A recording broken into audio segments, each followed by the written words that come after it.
हरे कृष्ण। ऐसा कोई भी पाप नहीं है इस संपूर्ण विश्व में जो इस अधिक मास का पालन करके पूर्ण श्रद्धा और निष्ठा से भगवान श्री हरि को समर्पित होकर उसे नष्ट ना किया जा सके।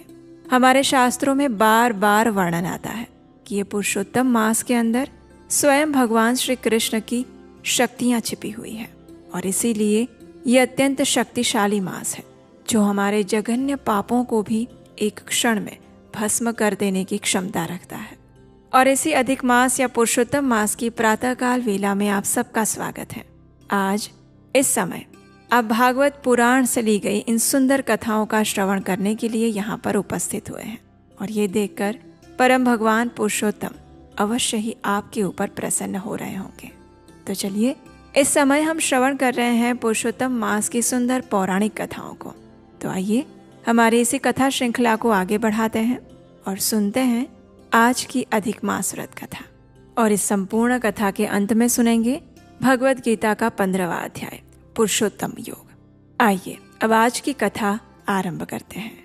देवर्षि नारद मुनि ने भगवान श्री हरि से पूछा, हे महाभाग, चरणों में पड़े हुए अधिक मास को भगवान श्री कृष्ण ने क्या उत्तर दिया था और उससे क्या क्या कहा था? ये संपूर्ण वृत्तांत कृपया करके आप मुझे विस्तार से सुनाइए। भगवान श्री नारायण ने कहा, हे नारद, उस समय गरुड़ को संकेत देकर आज्ञा दी गई कि वो अचेत अवस्था में पड़े हुए अधिक मास को अपने पंखों से हवा करके चेतन करे। अधिक मास अपनी चेतन अवस्था में आया और फिर से वही बात कहने लगा, हे स्वामी, मैं इस प्रकार का जीवन नहीं जी सकता। मैं आपकी शरण में आया हूँ, मुझे त्यागिए मत। ये सुनकर भगवान ऋषिकेश अधिक मास से कहने लगे, हे पुत्र, अब तू शोक मत कर, उठ, मैं अवश्य तुम्हें इससे मुक्त करवाऊंगा। मुझे तुम्हारे दुख के निवारण हेतु एक युक्ति सूझी है।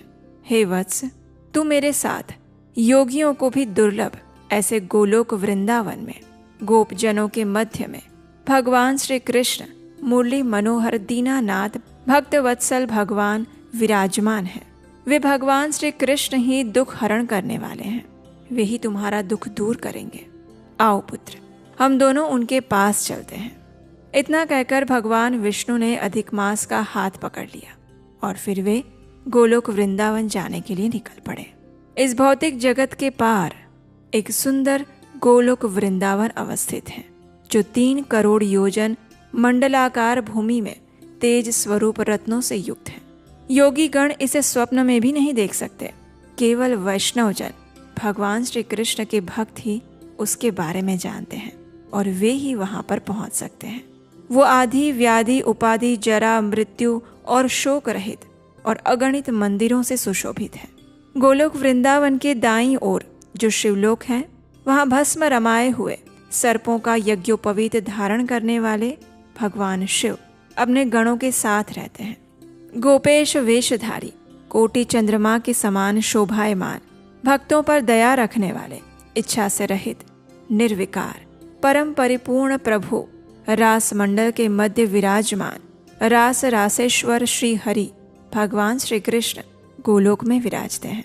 वहाँ विराजमान भगवान श्री कृष्ण मंगल स्वरूप, मंगलमय, पूजनीय, सर्व मंगलों के मंगल, परम आनंद, राज सत्य, अव्यय, सर्व सिद्धियों के स्वामी, सर्व सिद्धि स्वरूप और सिद्धिदाता, प्रकृति से परे, ईशान, सगुण, नित्य विग्रह, नित्य स्वरूप, आदि पुरुष, अव्यय इंद्र रूप, परुस्तुत्य, नित्य स्वतंत्र और एक परमात्मा स्वरूप है। और ऐसे शांत स्वरूप का तो शांति परायण वैष्णव जन ही ध्यान कर सकते हैं। और इस प्रकार भगवान श्री हरि अधिक मास को लेकर गोलोक वृंदावन में पहुंच गए। और उसके बाद क्या हुआ, उसकी कथा का श्रवण हम करेंगे हमारे इसी अधिक मास कथा श्रृंखला की अगली कड़ी में, कल प्रातःकाल। लेकिन उससे पहले आइए हम अधिक मास से जुड़ी हुई एक और सुंदर पौराणिक कथा का श्रवण करते हैं। इस वीडियो के अंत में आपके लिए भगवत गीता का पुरुषोत्तम अध्याय भी है। और प्रतिदिन इस अधिक मास के अंदर संध्या के समय हम आपके लिए रामायण की सुंदर कथाएं भी लेकर आ रहे हैं, तो उसका श्रवण भी प्रतिदिन अवश्य कीजिएगा। इस मास में की गई भगवान श्री हरि की भक्ति और उनकी कथा का श्रवण मनुष्य को अनंत गुना अधिक पुण्य फल प्रदान करते हैं। आइए अब इस अधिक मास से जुड़ी हुई एक और सुंदर पौराणिक कथा सुनते हैं। क्या आप जानते हैं पुरुषोत्तम मास में की गई छोटी सी भक्ति भी कई गुना फल देती है, लेकिन अगर नियम सही ना हो तो इतने दुर्लभ महीने का पूरा लाभ नहीं मिल पाता। और ये पवित्र अधिक मास अब अगले 3 साल बाद आएगा। इसलिए कल से शुरू होने वाले इस पुरुषोत्तम मास के लिए हम लाए हैं एक संपूर्ण अधिक मास गाइड ई बुक, जिसमें आपको मिलेगा हर नियम, हर कथा, व्रत विधि, मंत्र और कंप्लीट गाइडेंस। और सबसे बड़ी बात, कल सिर्फ एक दिन के लिए स्पेशल डिस्काउंट प्राइस पर ये बुक मिलेगी। अभी तुरंत अपनी ई बुक प्राप्त करें, लिंक नीचे डिस्क्रिप्शन बॉक्स में मिल जाएगा। आइए अभी हम सुनते हैं इस अधिक मास से जुड़ी हुई एक और सुंदर पौराणिक कथा। अत्यंत पवित्र पुरुषोत्तम मास में श्रीमद् भागवतम कथा के पिछले भाग में हमने सुना कि किस प्रकार वृत्रासुर ने एक महान गौरवशाली मृत्यु को प्राप्त किया और भगवान का धाम भी प्राप्त किया। लेकिन क्या आपके मन में ये प्रश्न आया कि असुर कुल में जन्म होने के बाद भी वृत्रासुर भगवान का भक्त कैसे बना? ऐसा ही प्रश्न परीक्षित महाराज ने शुकदेव गोस्वामी से पूछा था। महाराज परीक्षित ने श्रील शुकदेव गोस्वामी से पूछा, हे ब्राह्मण देव, रजोगुण और तमोगुण में रहने के कारण सामान्य रूप से असुर पाप कार्यों में लिप्त रहते हैं, तो फिर वृत्रासुर को इतनी उच्च अवस्था कैसे प्राप्त हुई? इसके उत्तर में शुकदेव गोस्वामी कहते हैं, हे राजन, अब मैं आपको वो इतिहास बताऊंगा जो मैंने व्यासदेव, नारद तथा देवल जैसे महान ऋषियों से सुना था। ये कहकर श्रील शुकदेव गोस्वामी ने वृत्रासुर के पूर्व जन्म की कथा कहना प्रारंभ किया। यह उस समय की बात है जब चित्रकेतु नाम के एक महान पराक्रमी राजा शूरसेन प्रांत से इस संपूर्ण पृथ्वी पर राज्य करते थे। महाराज चित्रकेतु का जन्म राज परिवार में हुआ था। वे अत्यंत विद्वान, ऐश्वर्यपूर्ण और धार्मिक स्वभाव के थे। उनकी 1 करोड़ रानियां होने के बाद भी महाराज चित्रकेतु संतान सुख से वंचित थे। पुत्र के अभाव में उन्हें अपना संपूर्ण पृथ्वी का राज्य और सुंदर रानियां भी सुख प्रदायक नहीं लगती थी। एक दिन ब्रह्मा जी के मानस पुत्र ऋषि अंगिरा उनके राज्य में पधारे। ऋषि को देखते ही राजा अपने आसन से उठ गए। उन्होंने ऋषि का यथोचित आदर सत्कार किया, उन्हें आसन प्रदान किया और भोजन एवं पेय पदार्थ अर्पित किए। राजा की विनम्रता को देखकर ऋषि अंगिरा अत्यंत प्रसन्न हुए। उन्होंने राजा से कहा, हे राजन, आशा है आपका शरीर और मन दोनों ही स्वस्थ होंगे और इसके साथ आपके अपने रक्षक और 7 अंग भी सुरक्षित होंगे। मैं देख पा रहा हूँ कि आपका मन असंतुष्ट और उद्विग्न है। बताइए क्या बात है?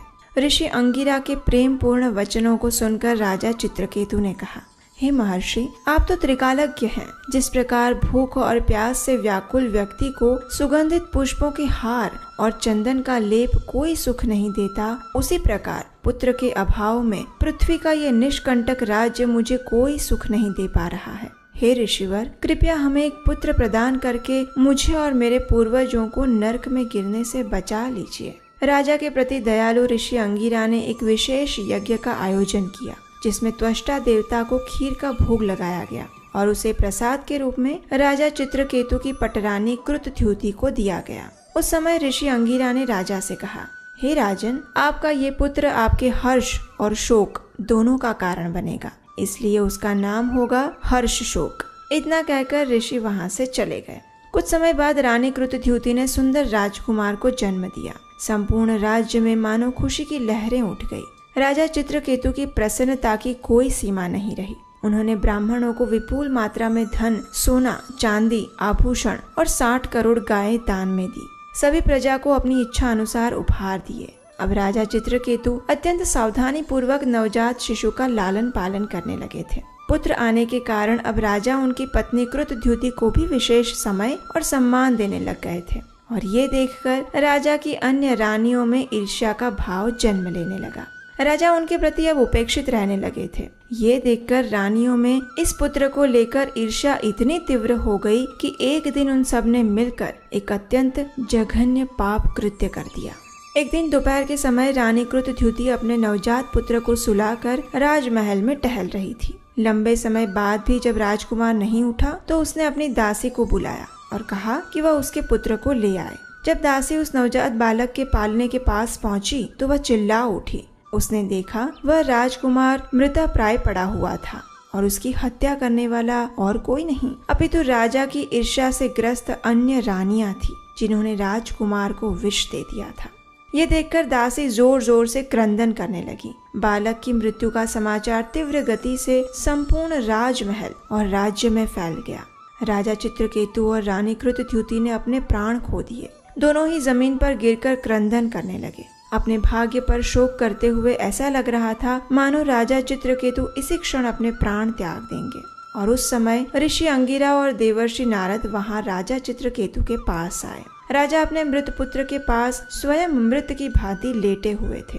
राजा को इस प्रकार शोक मग्न देखकर ऋषि अंगिरा ने कहा, हे राजन, इस मृत शरीर का तुम्हारे साथ क्या संबंध है? वास्तव में ये भौतिक संसार और सभी जीवात्माएं क्षण भंगुर हैं। इसलिए पिता पुत्र के इस अस्थायी संबंध के लिए शोक मत करो। आप जैसे महान भगवत भक्त के लिए ये सर्वथा अनुचित है कि वह भौतिक वस्तु अथवा व्यक्ति के लिए इस प्रकार शोक करे। इस प्रकार ऋषि अंगिरा ने राजा को दिव्य ज्ञान देने का प्रयास किया और नारद मुनि ने सबके सामने अपनी योग शक्ति द्वारा उस मृत पुत्र में पुनः प्राण भर दिए। तब नारद मुनि ने उस पुत्र से कहा, हे जीव, ये देखो, तुम्हारे चले जाने से तुम्हारे माता पिता कितने शोकातुर हैं। यदि तुम चाहो तो इस शरीर में पुनः प्रवेश कर सकते हो और अपने परिवार सहित इस शेष जीवन का आनंद ले सकते हो। अब देखिए, नारद मुनि के ये वचन सुनकर राजा चित्रकेतु के उस मृत पुत्र के शरीर में प्रवेश करने के बाद वो जीवात्मा बोलने लगा, अपने पूर्व कर्म फलों के अनुसार मैं जीवात्मा एक शरीर से दूसरे शरीर में यात्रा कर रहा हूँ। मैंने देवताओं के शरीर से लेकर मनुष्य योनि में और पशु एवं वृक्षों के शरीर में भी प्रवेश किया है। ये लोग कौन से जन्म में मेरे माता पिता थे? वास्तव में जीवात्मा का किसी भी माता पिता से कोई संबंध नहीं होता, इसलिए उसे इस बात का शोक नहीं करना चाहिए। इस प्रकार उपदेश देकर वह जीवात्मा फिर से उस शरीर को छोड़कर चली गई। जब राजा चित्रकेतु और रानी कृतद्युति ने यह दिव्य ज्ञान का उपदेश सुना तो उनका मन कुछ शांत हुआ और उन्होंने शोक करना बंद किया। राजा ने ब्राह्मणों के निर्देशन में अपने पुत्र के अंतिम संस्कार किए, अपने पितरों को तर्पण दिया और फिर ऋषि अंगिरा एवं नारद मुनि की विशेष पूजा की। राजा का इस प्रकार व्यवहार देखकर नारद मुनि ने राजा चित्रकेतु को परम भगवान श्री हरि का एक विशेष मंत्र प्रदान किया। ओम नमस्तुभ्यं भगवते वासुदेवाय धीमहि प्रद्युम्नाय अनिरुद्धाय नमः संकर्षणाय च नमो विज्ञानमात्राय परमानन्दमूर्तये आत्मा रामाय शांताय निवृत्तद्वैतदृष्टये। महाराज चित्रकेतु ने इस मंत्र का ध्यान पूर्वक उच्चारण करते हुए 1 सप्ताह तक केवल जल पर उपवास किया और 1 सप्ताह बाद इसके फलस्वरूप उन्हें विद्याधर लोक का साम्राज्य प्राप्त हुआ। और इसी मंत्र के प्रभाव से महाराज चित्रकेतु को कुछ दिनों पश्चात भगवान अनंत देव का आश्रय प्राप्त हुआ। उन्होंने देखा कि साक्षात भगवान शेष उनके समक्ष उपस्थित हैं। उनके देह का रंग कमल पुष्पों के तंतुओं के समान श्वेत था और उन्होंने नीले वस्त्र धारण किए हुए थे।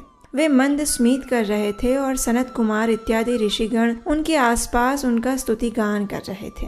भगवान अनंत देव का दर्शन करते ही राजा चित्रकेतु के समस्त भौतिक कल्मश धुल गए और फिर उन्होंने भगवान संकर्षण का स्तुति गान किया। उनकी प्रार्थनाओं से प्रसन्न भगवान संकर्षण ने राजा चित्रकेतु से कहा, हे राजन, महर्षि नारद और ऋषि अंगिरा के निर्देशों का पालन करने से समस्त दिव्य ज्ञान आपके हृदय में प्रकाशित हो चुका है और इसी के फल स्वरूप आप मेरा प्रत्यक्ष दर्शन कर पा रहे हैं।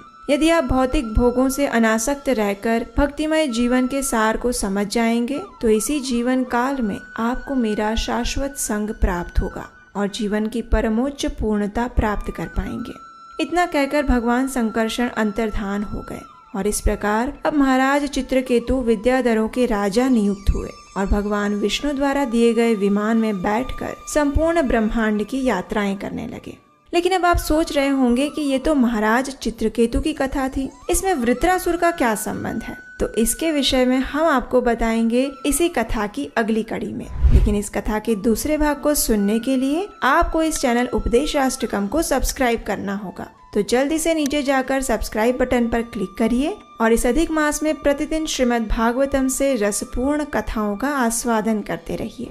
अगर आपको ये कथा अच्छी लगी है तो हमें नीचे कमेंट करके बताइए और इस कथा को अपने मित्रों और परिवारजनों को भी सुनाइए। और हम आपसे मिलेंगे इसी कथा के दूसरे भाग के साथ बहुत जल्द। तब तक के लिए इस पूर्ण पुरुषोत्तम परम भगवान के सबसे प्रिय पुरुषोत्तम मास में अधिक से अधिक भगवान के पवित्र नामों का जप कीजिए और सदैव उनका स्मरण करते रहिए। हरे कृष्णा।